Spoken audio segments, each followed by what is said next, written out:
Seja bem-vindo ao canal Futebolaço. Esse é o bonde do Dieguinho, esse é o bonde do Golaço. E aí, minha galera, sextou com muita alegria, com satisfação é mais caro, hein?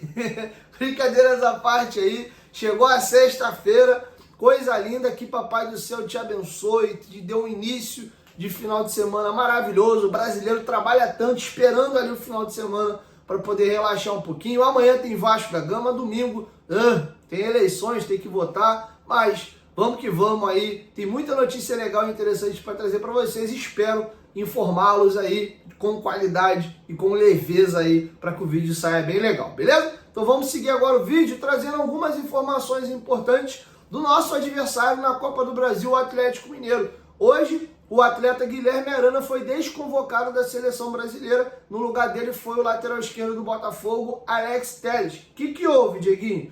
O Guilherme Arana, segundo o Atlético Mineiro, está lesionado. Foi feito exames de imagem no jogador que diagnosticou uma lesão na coxa. O Atlético não fala qual é o tempo que o jogador vai ficar fora. E num primeiro momento, isso para mim soou esquisito. Falei, está com carinha de marmelada.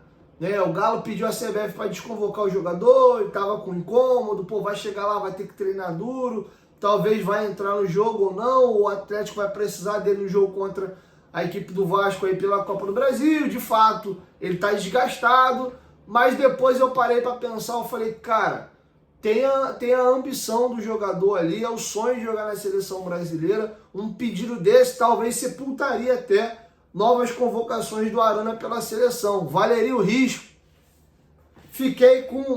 Pesei isso na balança e de fato creio que o jogador talvez esteja lesionado. Mas o que eu achei estranho, pode ser que o Arana tenha se equivocado e tenha achado que a situação era mais simples do que de fato era, mas o Arana na zona mista, conversando com jornalistas, deu as seguintes aspas aqui, ó. Eu senti um pouco o meu adutor, um pouco pesado. Então tem hora que você tem que ser inteligente, não dá para forçar. O torcedor pode ficar tranquilo que não é nada grave. Então ele meio que dá a entender ali que não teve nada, ele só sentiu um incômodozinho e pediu para sair para evitar uma lesão. Mas, segundo o Atlético, foi feito exame de imagem e apontou uma lesão. Fato é que o Arana não joga pela seleção brasileira, está desconvocado e nesse momento ele vira dúvida. O jogo é dia 19, e são 4, o jogo é dia 19, estamos aí a 15 dias do confronto. Será que em 15 dias ele está recuperado da lesão? Agora vamos aguardar aí novidades, tá? Mas se o Arana não puder jogar, é um belo reforço para o Vasco da Gama. Quem também se pronunciou foi o presidente do Atlético Mineiro, Sérgio Coelho, falando sobre o Vasco ter ingressado aí no STJD e também aproveitando para falar da vitória do Atlético Mineiro sobre o Vasco. Aspas ao Sérgio Coelho. O que o Vasco fez ou vai fazer não me interessa. Tenho que me preocupar com o que o Galo vai fazer. Então, eu vou explicar para vocês.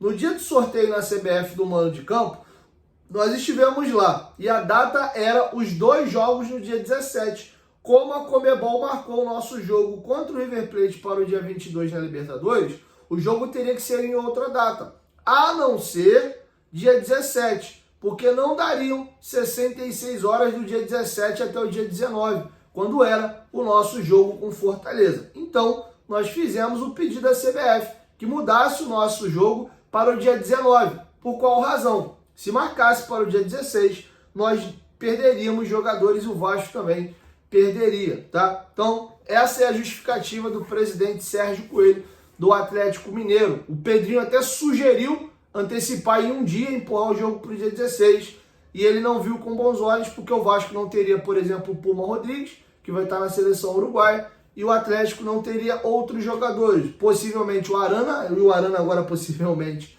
vai estar fora de qualquer jeito, se de fato ele lesionou, e a lesão foi importante, e o tire mais do que 15 dias de fora dos gramados, enfim, mas essa foi a decisão do dirigente do Atlético Mineiro. E sobre a vitória sobre o Vasco, ele disse o seguinte: vitória muito importante, esperávamos que pudéssemos fazer um grande jogo e fizemos.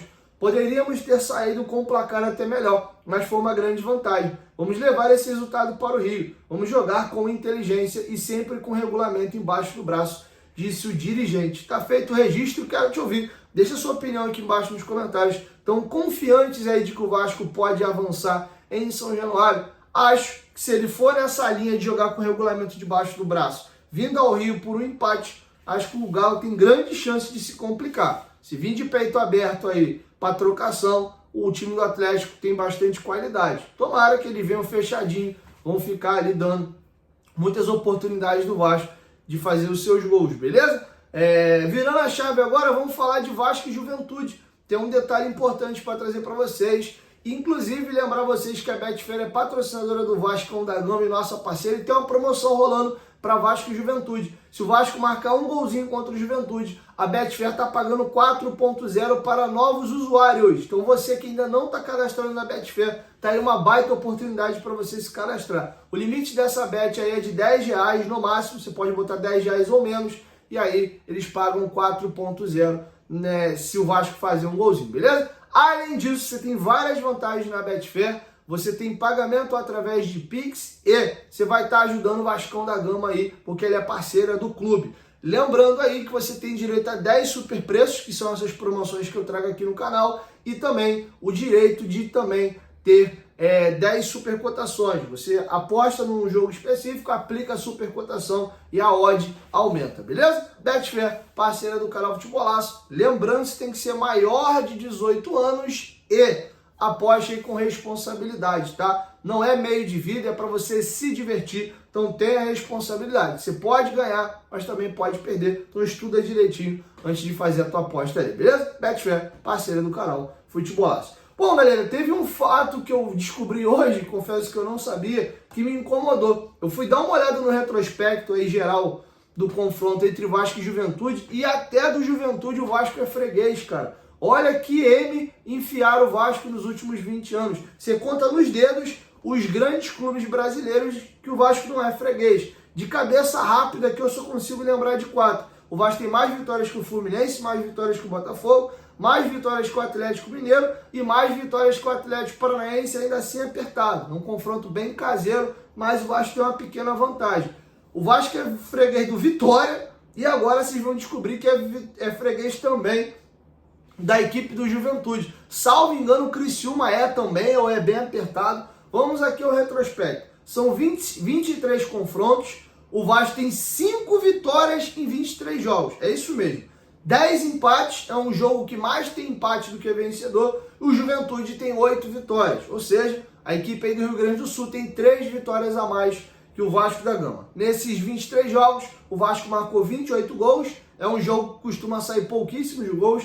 O Vasco tem 1.2 gol por partida de média e o Juventude marcou 31 gols nesses 23 confrontos em média de 1.3 gols por partida. O aproveitamento do Vasco é 36%, já o do Juventude é de 49%. Primeiro jogo na história, derrota do Vasco aqui no Rio de Janeiro para o Juventude por 2-1 e o último confronto, derrota para o Vasco também, para o Juventude por 2-0. No Alfredo Jaconi, tá? Maior vitória do Vasco no confronto foi em 2005, o Vasco venceu por 5-2 no Rio, e maior derrota, o Vasco também perdeu para o Juventude por 4-1, tá? Ambos os confrontos aí pelo Campeonato Brasileiro de 2005 e que fogem literalmente à regra, né?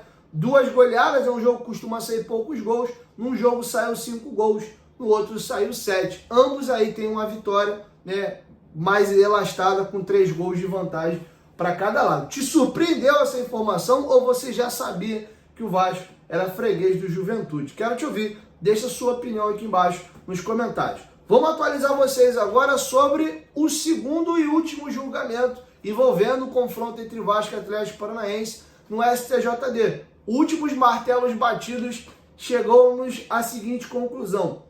Hoje o segurança Betinho foi julgado e pegou um gancho aí de 30 dias de suspensão, tá? Além disso, o lateral da equipe do Atlético Paranaense, que tentou dar o soco primeiro e o Betinho depois revida ali, o Fernando do Atlético Paranaense pegou um gancho de 5 jogos de suspensão. Já o Vasco foi multado em R$10 mil e o Atlético Paranaense foi multado em R$7.500 por esse episódio, pelaquela confusão. Tá bom? Ao todo, considerando o julgamento de ontem e o julgamento de hoje, O Vasco somou 13 mil reais em multas, os outros 3 mil reais foi por arremesso de objetos no gramado. Inclusive, fica aqui a sugestão e o lembrete.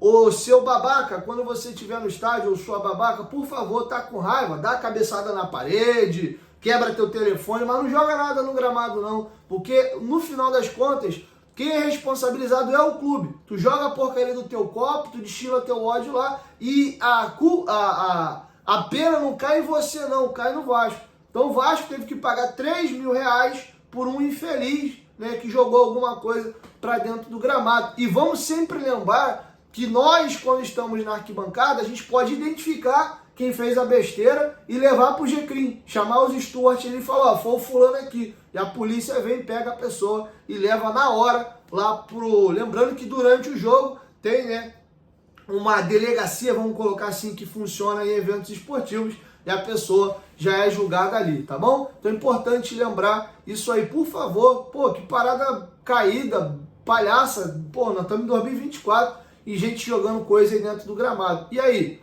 Olha o M, resolveu alguma coisa jogar o copo? O Vasco perdeu 3 mil reais aí. Não é muito dinheiro para futebol, mas é um recurso que poderia estar sendo utilizado para outra coisa, tá bom? Então é sempre importante trazer essa reflexão e lembrar isso aqui, beleza? Então tá feito o registro, ferimentos leves. João Vitor absolvido, o Vasco foi absolvido em outras questões, como por exemplo os adesivos colados ali no banco de reservas do Atlético Paranaense, o Furacão alegou falta de estrutura no vestiário. Enfim, a multa mesmo foi pelo objeto arremessado no gramado e também, né, a confusão ali e tal, né, aquele trelelê entre as equipes ali, o Vasco pegou 10 mil reais de multa. E o Betinho pegou 30 dias de suspensão. O próprio Betinho falou que o Vasco obrigou ele a fazer uma reciclagem. Ele pegou um gancho de 20 dias afastados do trabalho, já cumpriu, inclusive está trabalhando normalmente, então que sirva de experiência também para que ele possa aprender. Beleza? O próprio Betinho confirmou que se excedeu um pouco. Tá? Então tá feito aí o registro. Beleza? Quero te ouvir. Deixa a sua opinião aqui embaixo nos comentários. Assim eu encerro com vocês a nossa segunda edição do dia e pintando alguma novidade, ainda chego no finalzinho da noite, 10, 11 horas, por aí. Vamos ver que bicho que vai dar, se a gente vai ter novidade. Se não, pode ter sido o segundo e último vídeo do dia, beleza? Quero te ouvir. Deixa a sua opinião aqui embaixo nos comentários. Um beijo no coração de vocês. 1, 2, 3, futebolaço. Tamo junto, família. E logo mais eu chego com mais informações. Tamo junto. Sextou, seus miseráveis. Ó, devagar, hein? Devagar. Devagar, Cadu. Tamo junto.